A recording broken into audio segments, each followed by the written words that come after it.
Hello dear students, so welcome you again to this microeconomics class of unit 3 producers behavior. So from this unit today we are going to discuss a very simple concept of producers equilibrium, which is based on the two concepts that we have already discussed in our last two classes, concept of revenue and concept of cost. So by utilizing these two concepts we will find out producers equilibrium. So without delay, let's start our class. So as you all can see in my screen, today's topic, producers equilibrium. So what we are going to discuss, first we are going to find out the meaning of producers equilibrium. So when a producer is in equilibrium, a producer is said to be in equilibrium when he produces the level of output at which his profits are maximum. So this means what? Who is a producer?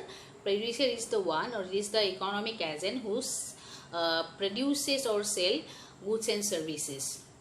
Okay, so what is his main motive behind producing goods and services? His main motive is to earn profit. So that means the producer will be in equilibrium position when his profit will be maximum. So that is why the producer's equilibrium position is the position where, it is the position, or it is the level of output at which the producer attains the maximum profit. So that is producer's equilibrium.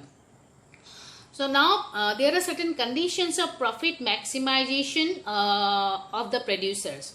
So that means he has to maximize profit. As we all know that his main objective is to maximize profit. What is the profit first? Profit is the difference between total revenue and total cost.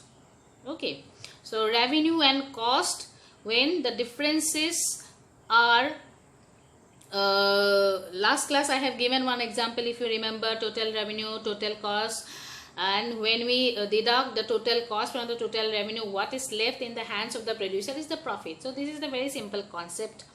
So profit maximum or profits are maximum when the following two conditions are fulfilled. His main objective is to earn profit. Now we are going to find out how he can maximize profit. So there are two conditions. Number one condition, that vertical distance between total revenue and total cost should be maximum. So a producer attains a maximum profit only when the differences between total revenue and total cost is maximum. That is the number one condition. And number two condition, profits fall if one more unit of output is produced.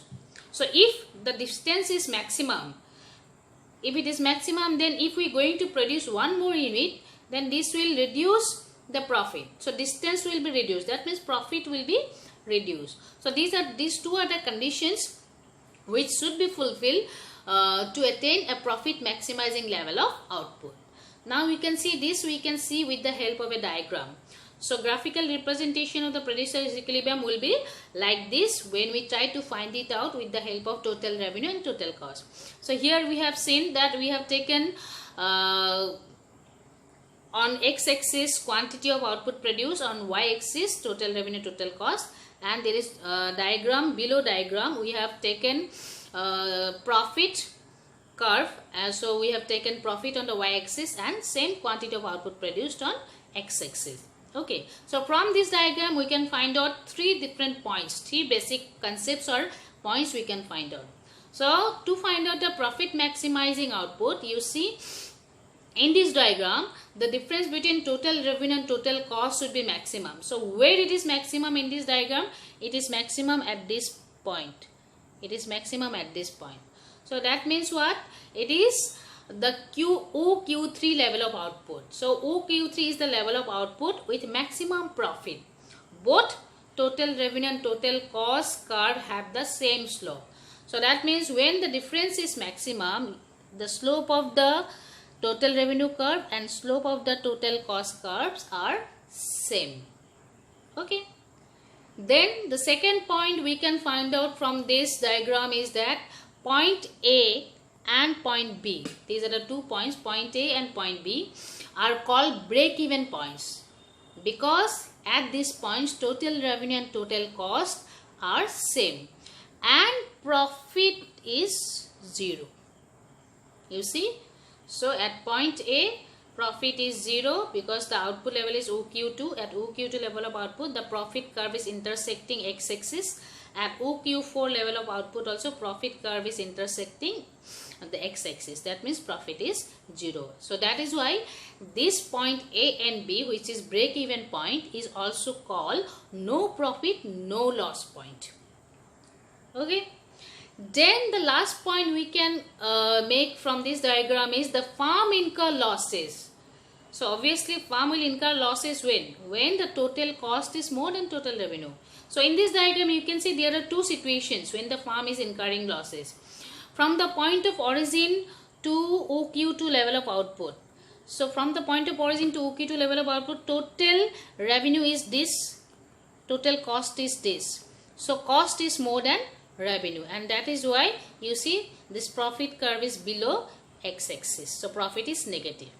Then again, if we go beyond point B, beyond Q3 level of output, what happened? Our total revenue is less than the total cost. So that is why this profit curve is below the x-axis.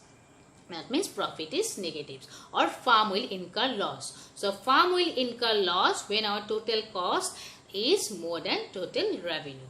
So these are the points we can find out from the total revenue and total cost curve to show producer's equilibrium, to show the producer's equilibrium.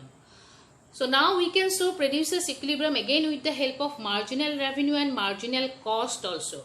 But since that portion is to be deleted, your syllabus is reduced, so that portion is as it is instructed, that producer's equilibrium with MR and MC is to be deleted. That is why we are not going to discuss that particular portion. So this much is enough for you to show how a producer attains equilibrium.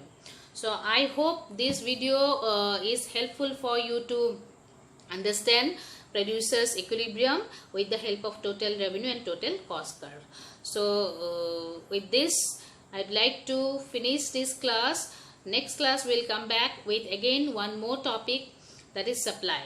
So if you have any doubt, any query, you can WhatsApp us. So we are always ready to answer your queries. Thank you.